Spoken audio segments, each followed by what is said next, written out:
सभी को प्रणाम। हम पढ़ रहे हैं जन्म शताब्दी पुस्तक माला 41 लोक सेवी की प्रवृत्तियों के केंद्र हो मंदिर। आइए एक गायत्री मंत्र के साथ स्वाध्याय को आगे बढ़ाएं। ओम भूर्भुवः स्वः तत्सवितुर्वरेण्यं भर्गो देवस्य धीमहि धियो यो नः प्रचोदयात्। एक बहुत सुंदर स्वाध्याय जिसमें हमें गुरुदेव ने मंदिरों का सही स्वरूप क्या होता है वो बताया, और फिर कैसे हम रचनात्मक केंद्र बना सकते हैं मंदिरों को, कैसे हम प्रतिभाओं का जागरण कर सकते हैं वो बताया, और किस तरह हम विद्या का ज्ञान का प्रकाश जन जन तक पहुंचा सकते हैं वो समझाया।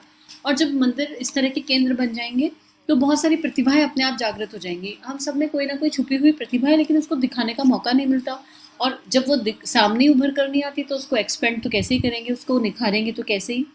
लेकिन जब ऐसे ऐसे अवसर बार बार सामने आएंगे तो हर किसी के अंदर वो फीलिंग आ जाएगी, वो इमोशन आ जाएगा कि हमें कुछ तो हो गई, जिससे हम अपना आत्मनिर्माण कर सकें और हम दूसरों के लिए जो कंट्रीब्यूट कर सकते हैं वो कर सकें, समाज के लिए कंट्रीब्यूशन जो दे सकते हैं वो दें। और मिनिमम अक्षर ज्ञान तो जिन लोगों के पास है उनके पास तो एक प्रतिभा है ही कि वो दूसरे लोगों को साक्षर बना सकते हैं, दूसरे लोगों को पढ़ा सकते हैं, सिखा सकते हैं। अब इससे क्या होगा, गुरुदेव कह रहे हैं इससे शारीरिक और मानसिक स्वास्थ्य में वृद्धि होगी। क्योंकि सरकार क्या कर सकती है, सरकार जो है आध्यात्मिक स्तर का जीवन, आध्यात्मिक स्तर की चीज़ों को उपलब्ध नहीं करा सकती है।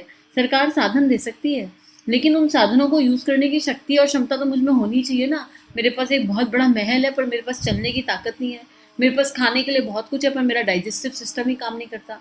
मेरे पास प्यार करने वाले बहुत लोग हैं पर मेरा भावनात्मक शरीर इतना कमज़ोर है कि उसे किसी का प्यार ना अनुभव होता और न किसी को कर पाता। तो फिर बात कैसे बनेगी। तो गुरुदेव लिख रहे हैं, महिलाओं और पुरुषों की प्रौढ़ पाठशालाएं, प्रेरणापद साहित्य का पुस्तकालय, ये दोनों प्रवृत्तियां जिन मंदिरों में नियमित रूप से चल पड़े तो समझना चाहिए कि उसकी सार्थकता में 4 चांद लग गए। योगासन, प्राणायाम, सूर्य नमस्कार, ड्रिल जैसी छोटी शारीरिक उत्थान की प्रक्रियाएं आसानी से चल सकती हैं।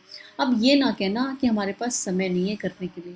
समय का सही तरीके से उपयोग करेंगे तो हमारे पास बहुत समय निकल जाएगा। और छोटी छोटी चीज़ें हैं, इनको शुरू करने के लिए आप 5 मिनट से करो। पहले अपने जीवन में परिवर्तन लाना है ना, तो पहले खुद को तटस्थ करने के लिए एक रूटीन बना लेना है। 5 मिनट का प्राणायाम करेंगे, 3 सूर्य नमस्कार करेंगे, 5 मिनट की स्ट्रेचिंग करेंगे, इतना पैकेज पर्याप्त है। उसके बाद 15 मिनट का जप करेंगे, साधना पूरे दिन चलती रहेगी। संध्या काल में फिर से आकर आँख बंद करके 5 से 10 मिनट बैठ जाएंगे, कोई ध्यान लगाएंगे।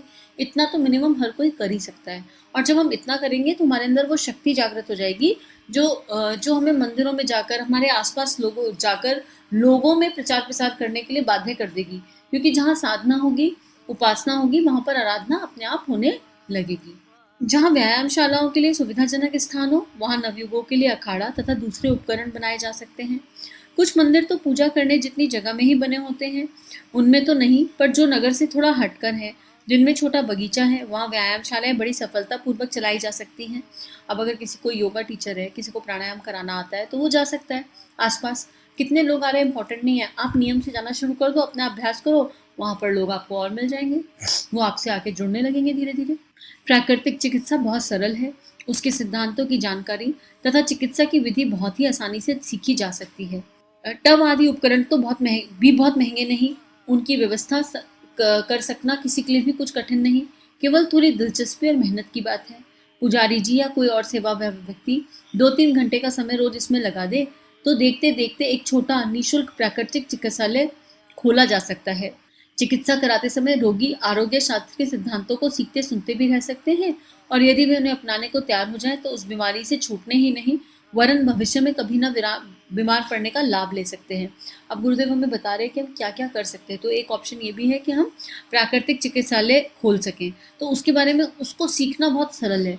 तो देखो, सीखना तो कोई भी चीज़ मुश्किल नहीं है। जब हम अपने ऊपर कोई काम करना शुरू कर देते हैं तो वो काम हमारे अंदर मैनिफेस्ट हो जाता है। मान लो किसी का वजन 100 किलो है, उसने 100 किलो से वजन 50 किलो किया है, तो उन्होंने एक जर्नी जी है, एक ट्रांसफॉर्मेशन की। So they know all the tips, all the dos, all the don'ts, कि हमें क्या करना चाहिए, क्या नहीं करना चाहिए, कौन सा स्टेप ठीक है, कौन सा नहीं, कौन सा कैलोरी का खाना खाना चाहिए, कौन सा नहीं खाना चाहिए।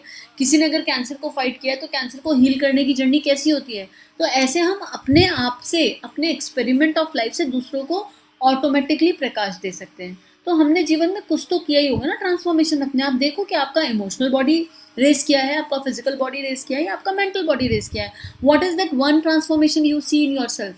और अगर आपको नहीं दिख रहा है कि नहीं हमारा तो कोई ट्रांसफॉर्मेशन नहीं हुआ, तो फिर तो और जागने की बात है। तो आज से शुरू कर दो मेहनत। इनर ट्रांसफॉर्मेशन की जर्नी है, जब तक वो नहीं होगा तब तक बाकी कुछ घटित नहीं हो पाएगा। जहाँ प्राकृतिक चिकित्सा भी ना बन पड़े, वहाँ फर्स्ट एड के सामान्य उपकरण रखे जा सकते हैं और घरेलू चिकित्सा का उपयोग छोटी छोटी बीमारियों के बिना खतरे वाली दवाई रखी जा सकती है। इतने कितने ही से ही लोगों का लाभ हो जाएगा। यह छोटा सा चिकित्सालय किस कदर अपनी उपयोगिता द्वारा लोगों का कुछ प्रयोजन सिद्ध कर सकता है। स्वास्थ्य शिक्षा संबंधी कक्षाएं भी इस विभाग द्वारा चलाई जा सकती हैं। अब गुरुदेव यहाँ पर छोटी छोटी चीजें लाके ये बता रहे हैं कि अरे कहीं से तो शुरू करो, जो तुम्हारे पास है उससे शुरू करो। तुम घर की बैंडेड लगाना और पट्टी बांधना तो सभी को आता है, तो वही रखना शुरू कर दो, लेकिन कुछ करके शुरू करो और मंदिरों की दिशा दशा को परिवर्तित करने में अपना योगदान देना इम्पोर्टेंट है, और वो देना ही है।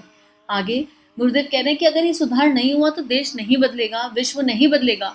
इस सुधार की नितांत आवश्यकता है।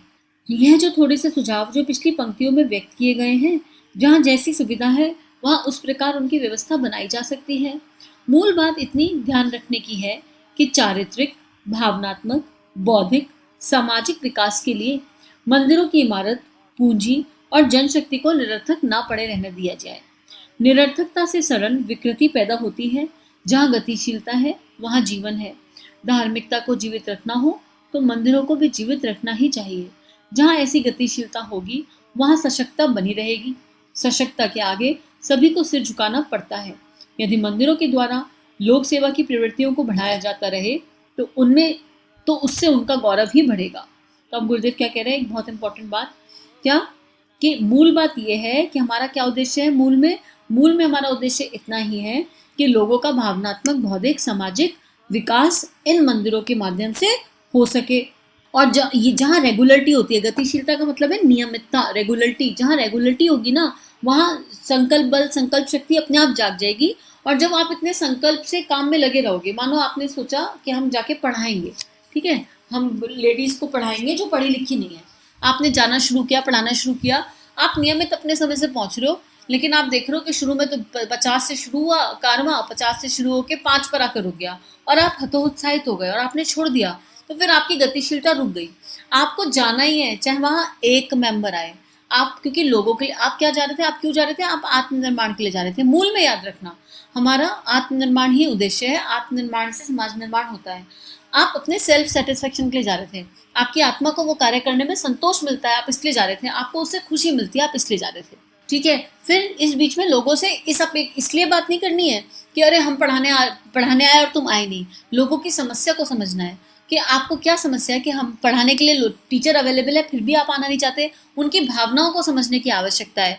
और यहाँ पर यह भाव नहीं आना चाहिए अरे देखो हम तो पढ़ाने के लिए आते हैं, इन लोगों को पढ़ना ही तो नहीं, तो हम क्या करें।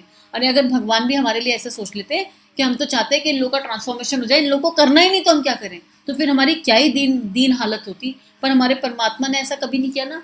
एक माँ अपने बच्चे को जब स्टैंडिंग स्लीपिंग लाइन बनाना सिखाती है और बच्चा 4-5 बार में लिखकर सीखे ना और माँ छोड़ दे, इसको तो स्टैंडिंग स्लीपिंग लाइन बनानी नहीं आ रही, ABCD अनार तो क्या ही लिखेगा, तो बात बनेगी क्या। कितने एफर्ट हमारे माता पिता ने डाले, भगवान ने भी डाले और संसारिक माता पिता ने भी डाले। तो हम भी तो एक श्रेष्ठ कार्य करने निकले हैं जिसमें हमारी आत्मा का उद्धार हो रहा है।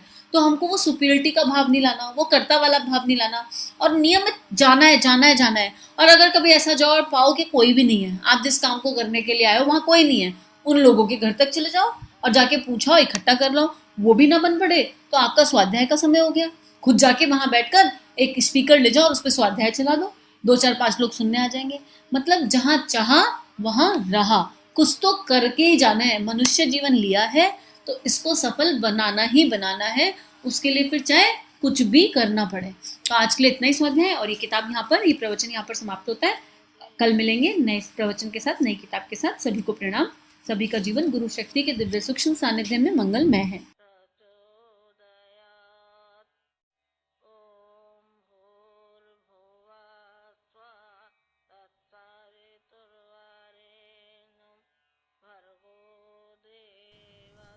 हमारे YouTube चैनल को सब्सक्राइब कीजिए और बेल आइकन पर क्लिक कीजिए ताकि आने वाली सभी वीडियो की नोटिफिकेशन आपको मिलती रहे। आप सभी को बहुत बहुत थैंक यू।